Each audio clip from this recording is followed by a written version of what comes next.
Well, I want to talk to you here. I'm going to say some things out loud that no thinking human would ever say out loud for a myriad of reasons.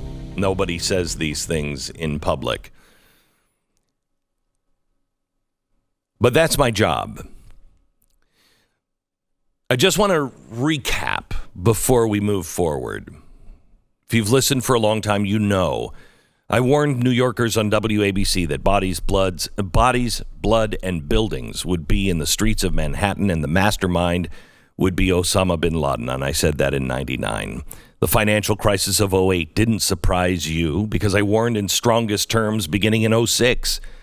I told you the Fed would print money eventually, our credit would be downgraded, and the Fed would eventually buy all of our debt. That was crazy. They're doing it now. The Arab Spring, I warned, would be the catalyst for a caliphate. Turned out to be called ISIS. I was mocked for that before ISIS. I told you we were even funding and arming them through Benghazi. Nobody else told you that. In 2010, I began telling you the unrest would sweep into Europe and eventually make it to our shores, where the communists, socialists, anarchists, and Islamists would all work together to destabilize America and the Western world. That one day the coming insurrection would be put right here on the streets to intimidate, to cause chaos in our cities, and the hatreds of the 1930s would become reality once again. I told you about the labor union's role in the past and what we're seeing now on the streets. I told you about the Bubba Effect, which we experienced this weekend in Portland, Chicago, and Wisconsin. I told you we were passing all of the exits, and eventually trust would implode to a point where we wouldn't know who to believe. Trust would be absent in the list of government, media, tech, finance, justice, cops, corporations, unions, EDU. We together have warned our neighbors that our history is being lost. Not exactly lost, more destroyed. Stolen, erased. And we had to do everything we could to plant it deep into the hearts of our children.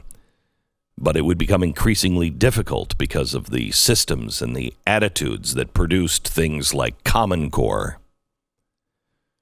You're not surprised by the tech takeover of free speech, or their surveillance, or the latest displacement of jobs, even now because of COVID, as cities begin to collapse due to tech changing our world. You won't be surprised if you listen to this show when the banks close to reset and open with a new currency because the dollar eventually will be worthless. I've been mocked and ridiculed and at every step told to shut up, to not warn you that it would destroy what little reputation I had left after Soros and Media Matters ravaged my name, but that's okay. This isn't my job. I believe this is my calling, and I'm unfortunately not here to fix things, because I've tried. I'm not here to give you political analysis. I'm here to tell you who to vote, because that doesn't work. It's not good. That's me. What I'm here to do is sound the trumpet, to warn you of what is just over the horizon that no one else will tell you. It's not a fun job, but like the role you play or will play in the coming days, weeks, years, it's a role that is a small piece in a very big puzzle, but all pieces need to be on the table. And it's a puzzle that man has watched snapped into place for thousands of years. And it's that puzzle that I want to talk to you about. Somewhere in the back of your mind, if you're a living, thinking, breathing being, and I don't mean just on the right, I mean on the left too, you know that things aren't okay. They aren't normal. Many of us have this feeling we're headed towards something not good. It's natural. For something as precious as freedom and liberty, there's a high price tag on that. And when you actually possess it, it makes sense that there would be some sort of warning or alarm bell on it that would go off when our rights are being stolen. What is it? It's a fuzzy picture, I think, for a lot of people, but I want to help point out some solid lines around it so you can get a sense of exactly what it is. But right now you're feeling that maybe we're controlled by liars, whether those liars are politicians and journalists or strangely other politicians and journalists. Maybe you feel like our churches are impotent and lost their way. Our schools have become indoctrination camps, focused more on the teacher's interpretation of morality instead of math and writing. Even religious schools now are teaching the interpretation of the morals of the state or the teachers' union rather than that of God, the church, or religion. You might feel that justice today is liquid, that there is no equal or blind justice. Prosecution now starts in the media, and what follows in the courts is a result of that pretrial. Innocent are persecuted, and criminals are released to walk among us. Maybe you see the institution of the family that we've known for thousands of years falling apart into a hookup world where relationships are a left or right swipe. Porn is mainstream. Single women freeze their eggs for later, and children are now a community's responsibility rather than a parent's. A lot of people don't feel they're in control of their country anymore. Maybe you don't feel like you're in control of even your own destiny anymore. You might feel like it doesn't matter who gets elected anymore. The best they can do is help the pieces fall more slowly.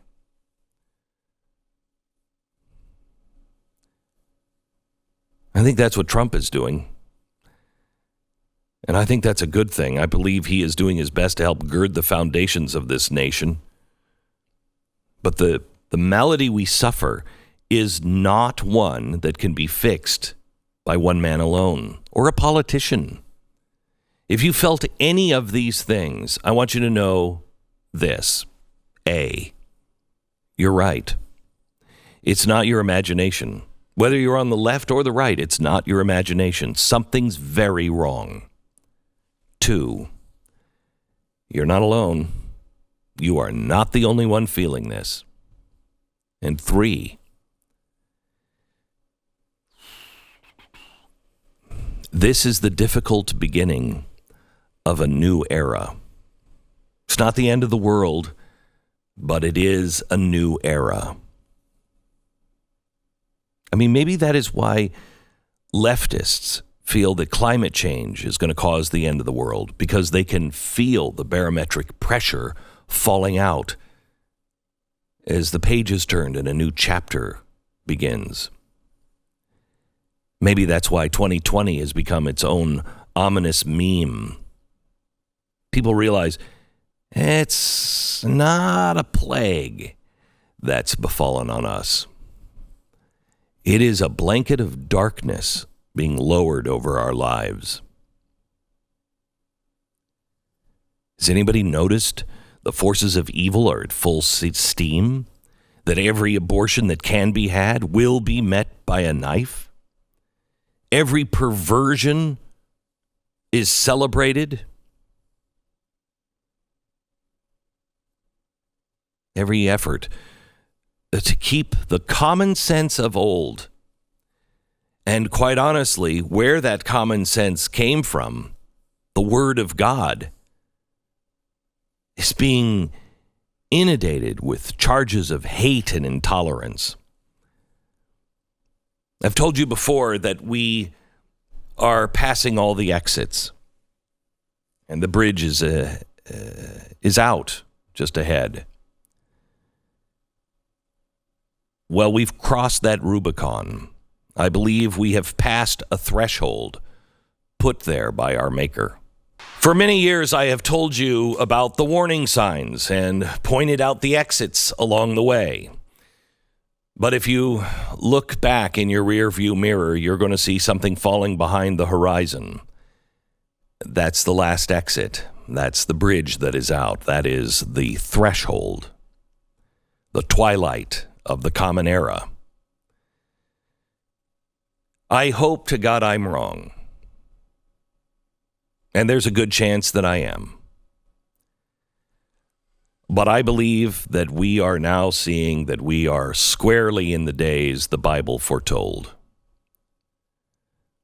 I told you there would come a time when we passed all the exits, and we're there.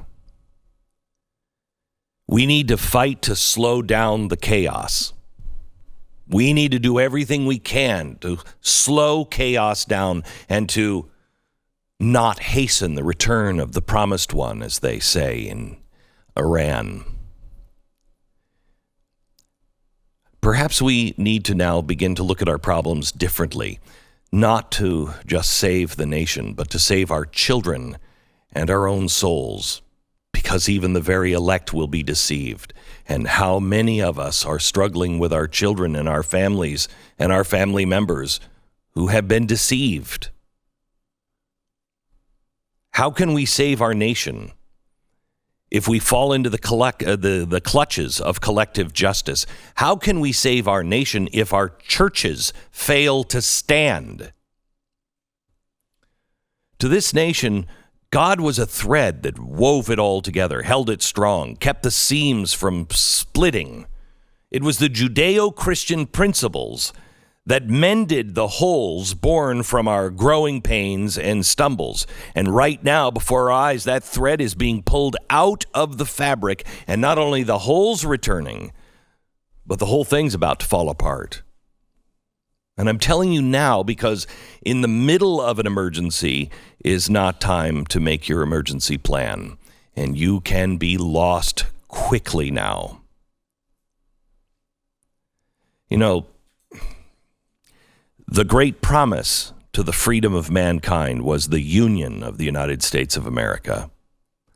But by far, the greatest threat to the freedom of mankind is the dissolution of the United States of America. If or when this country falls apart, the great danger is not from the loss of our culture or our humanity or even our Constitution. The greatest danger is what will be built back from the pieces of what remains. Our military, our technology, our power to spy and control with inescapable omnipresence. All of it will be used against all of us and the entire world, and it is already started. It will be a constitution of freedoms or constriction of freedoms unlike anything we have ever experienced. See, what the world is missing right now is the difference between those who live by Judeo-Christian tenets and Marxism. A Christian believes we have a soul, that we're responsible for ourselves and our actions. Marxists believe that humans are simply, like a liquid silly putty that will shape into whatever mold it's in. Marxists believe the environment dictates who they are, not the spirit inside the person. Marxists believe that to tear down the society, they'll be able to build back a utopia that eliminates sin and suffering. But Christians and Jews know sin is within the human heart. No matter what you tear down around someone and build back up, the sin is not going away. The new utopia will be built back around all the original problems and likely a bunch of really scary new ones, because the blight on the heart of men can only be repaired with the help of God.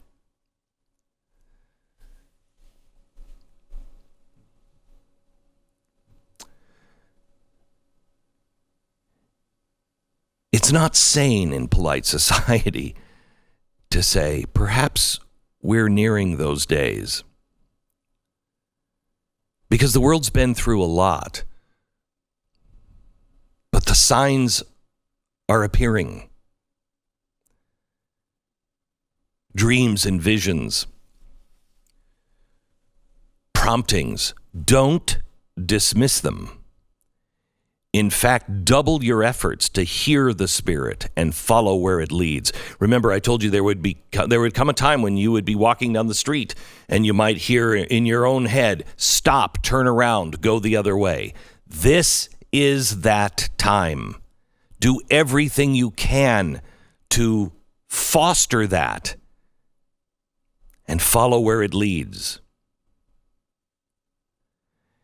It's going to be hard a lot of times because I can guarantee you that voice will lead you towards peace and away from chaos.